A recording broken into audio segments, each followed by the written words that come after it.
What is the Bills' reason to worry as the season approaches? Well, there's nothing on the offense. I mean, O-line, one of the better ones in football, 2 good tight ends, receivers are good, quarterback's a Hall of Famer, running back's awesome. It's nothing there. When's the last time you watched a big game in Buffalo and you went, oh, the defense made some big plays down the stretch. Ooh, he made a big play. Oh, he batted the ball. Oh, he got a strip sack. Oh, they made an interception. No, every big game is, can Josh Allen just go crazy and carry them to the end? That's what it always, defensive difference makers. That's the big question in Buffalo. They got a lot of good, but they got nobody that ever shows up in a big moment to take over the game that way. And I challenge you. It's hard to think of any. It's always every big game's either a shootout or they just lose and the door's shut on them because their defense can't slow down the other offense in a big game. So that's the one I go with. Well, and I'll flip it around too because this is the common theme. Who do they really have that can step up and be a great attention commanding weapon in the offense other than James Cook? I mean, is Keon Coleman going to develop? I'd worry about that. That Keon Coleman isn't going to become the guy that they wanted to be because they could have had, it all goes back to they could have had Xavier Worthy and they traded out of that spot and gave Xavier Worthy to the Chiefs. The freaking Chiefs. You gave him the Chiefs this guy, and now we get this other guy, and Worthy has looked better than Keon Coleman so far. And, so I'd worry about that. Like, will there be ever a dominant receiver that Josh Allen can take advantage of to get the most out of his skills and the most out of the team? So I would worry about that. Yeah, I hear you there. I think it's a little bit of what we're saying on really what we've been saying. The Bills are good. It just doesn't seem like they have, the sizzle and steak players like some of the other top teams in the sports do that can make plays in big moments. That's our only thing. Everything else is there. Depth, well-rounded roster, all of it. But as you know, in big moments, you need a guy like Josh Sweat to run over the tackle and hit the quarterback, and then he throws an interception. Or Cooper DeJean to make a great interception and return it for a touchdown. And that's stuff you just don't see happen in Buffalo a whole lot. All right, the Baltimore Ravens, the AFC North champions. What is the thing that they should be worrying about? I mean, they don't have much to worry about. I mean, they're not the Eagles, but it's close to it when you look at the roster and go, what's there not to like? Show me a weak spot. I don't really know. There's nothing here that jumps out to you. I think if you're going to be picky, you just go that pass rusher we've talked about with them. And they might have hit gold with this Mike Green in the second round. He certainly looked the part in preseason week 1. I know that. But that's like the only thing I could come to, really. I feel like it's that, Mike, or maybe a third receiver because DeAndre Hopkins right now is your third receiver. So, pass rusher, maybe third receiver on offense. But I think ultimately it's the pass rush that I look at. If they can get to the quarterback with 4 and what they do with the talent in their secondary and how creative they are, man, they'll be, just like we saw with the Eagles, they'll be almost impossible to beat down the stretch. I got one. Yeah? I know what I'd be worried about if I was a Ravens fan. What is it? Justin Tucker's gone and Tyler Loop's in. That's a good one. Tyler Loop make kicks. Right. Yeah. When they ice him before halftime of a preseason or regular season game, will he make the kicks? Because we've just kind of taken for granted that we have automatic three, get in range, automatic 3 all these years, and now that's changed. And now, last year, it was changing kind of before our eyes. Justin Tucker wasn't the guy he used to be, but now this is a totally new guy, 6th-round draft pick. Is he going to pan out? The pressure's on him. He's won the job. They're going to kick him again this weekend in the preseason finale. Yep. Will he be ready to go when it's time to go out there? Sunday Night Football against the Buffalo Bills. Everyone's watching. Will he be able to make that 47-yard field goal that may be the difference between winning and losing the game? I'd worry about that if I was the Ravens because I wouldn't be completely confident it's going to work until I see it work. Yeah, I hear you there. Yeah, we got a few teams like that trying to make sure the kicker is something they can depend on. But yeah, they've had the most dependable kicker in history of football, like you said, and yeah, there's going to be a little bit of a spotlight on him. It might be one of those, hey, Harbaugh might have to call a timeout on his own team just to ice him, just to see how he handles the pressure. There was a head coach at some point who iced his own kicker. I can't remember who it was, but I think he works with us. All right, and it's not Tony Dungy. Houston Texans, what is the reason to worry for them? Well, I think it goes to the offensive line. That's the big thing. We know they had all that turnover there. They're starting a rookie right tackle in Irsay, who I really liked as far as coming out of the draft out of Minnesota. But yeah, the rest of it, you got a new left guard in Laken Tomlinson. You got a new left tackle in Cam Robinson. Right? That was the big talk there last year. The pass protection issues and C.J. Stroud being on top of protection, which is all they talked about on Saturday watching that game. And that's where I'm excited for. You know me, I'm a little bullish on the Texans. I think they're in the Super Bowl window. And I love C.J. Stroud. And I think this offense and what he's doing now is going to fit him more than the previous offense. But I think the O-line is the thing you question about, maybe the only question on their team. Well, absolutely, because this is part of the effort to go from being a perennial Final 8 team, and they've done it the last 2 years. Their hard ceiling is getting past the Ravens, the Chiefs. Those are the two teams they've lost to, the Bills. Like, are they ready to get past the best teams in the conference? And they made a big move here. You fire your offensive coordinator. You get rid of 60% of your starting offensive line, and that is a cause for concern. Is this going to work? I'd be a little worried about running back if I was the Texans, because Nick Chubb had that serious injury a couple of years ago. Is he really going to be the guy he used to be? Joe Mixon is on the non-football injury list. He's got some foot thing nobody's talking about, but that's a problem. He may not be available for at least the first 6 weeks of the season. I just wonder whether or not they're going to have the running back muscle that they had last year with Mixon in his first season with the Texans. Yeah, fair I'd worry question. about that. I'd also worry that C.J. Stroud is going to show up for games with the Mariners hat on. That was kind of a funny little thing this weekend. What was that? Do we know or why he did that? Talking about it. Yeah.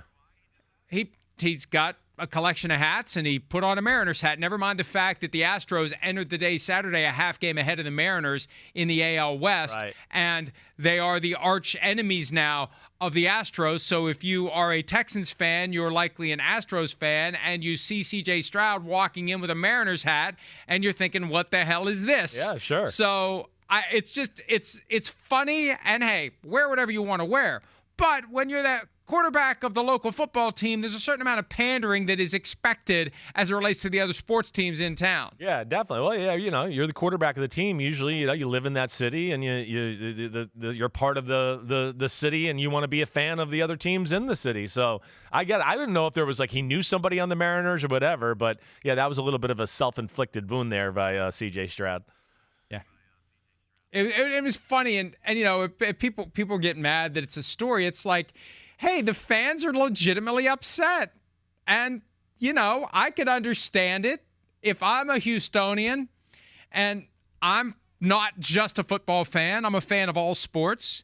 And the Astros are in this close match with the Mariners to who's going to end up winning the division, and the starting quarterback of the football team walks in wearing a Mariners hat. I'm going to be pissed off. I hear you. Yeah. And of all the hats you could pick, he said he has pretty much every hat. Well, there's certain hats you shouldn't pick up. There's certain hats you should only wear around the house. Baseball season. Yeah, exactly right. Yeah. Yeah. All right. Well, he's learning. All right. Kansas City Chiefs. Yeah. Kansas City Chiefs. Reason to worry. Other than they don't have to worry about Patrick Mahomes wearing anything other than a Royals hat to the game because he owns a piece of the team. What else do they have to worry about? Well, I mean, we know there's the Rashee Rice and that whole drama, which is a worry, right? But I, looking at it, Johnny football guy, looking at the roster, to me, the thing I worry about with the Kansas City Chiefs is their D-line. I do. George Karlaftis is really good. Don't get me wrong. We know Chris Jones is really good, but is he a superstar anymore? I don't know about that, right?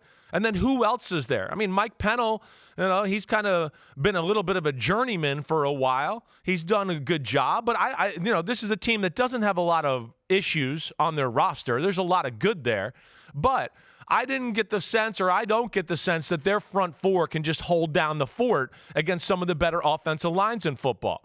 That to me is maybe the one thing I look at, that they can go up another level there, and I don't know if that's going to happen this year.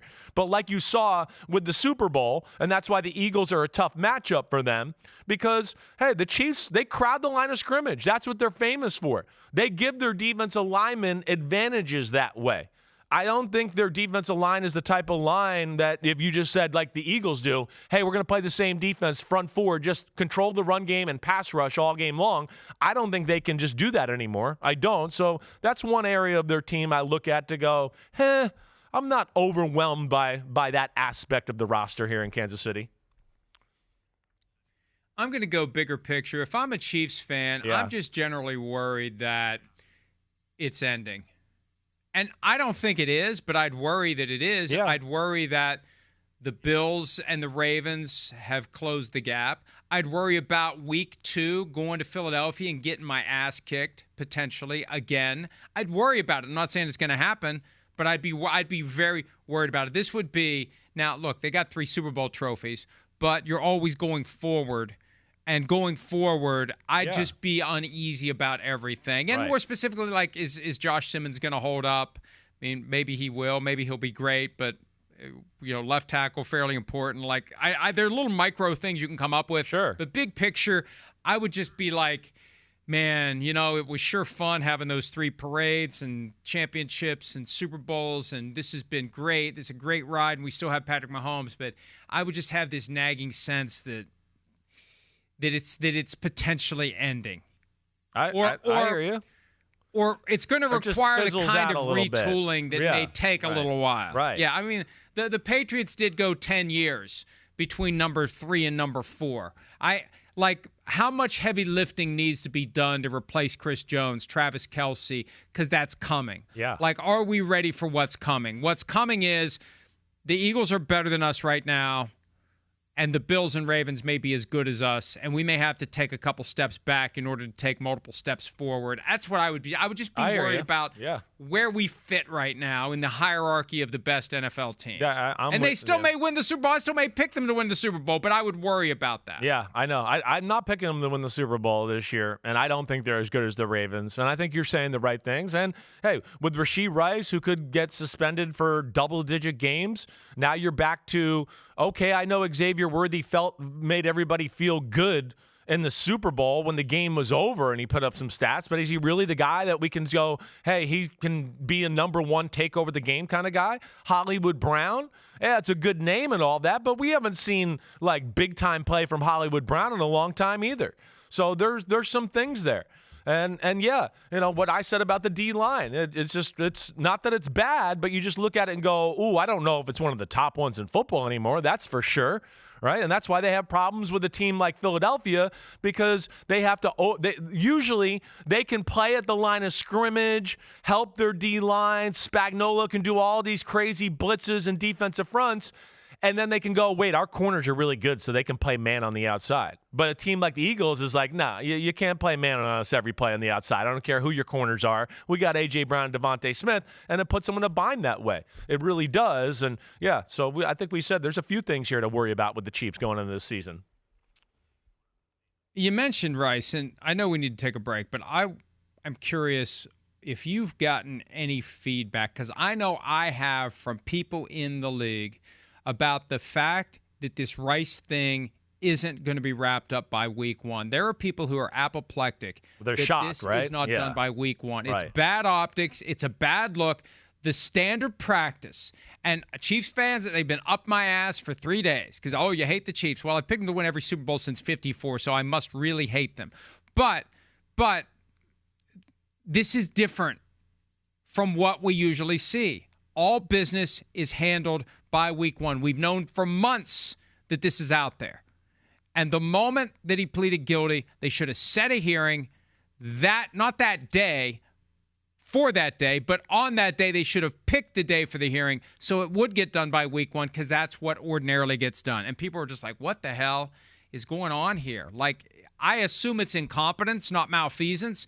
is just people are like, this something's off here, and they're going to have that hanging over them as the season begins. But they should have Rashee Rice for at least 4, 5, maybe 6 weeks to start the season, unless they work out some sort of a deal. Hi, it's Mike Florio. Thanks for watching PFT on YouTube. Hit subscribe for the latest news and analysis from Pro Football Talk.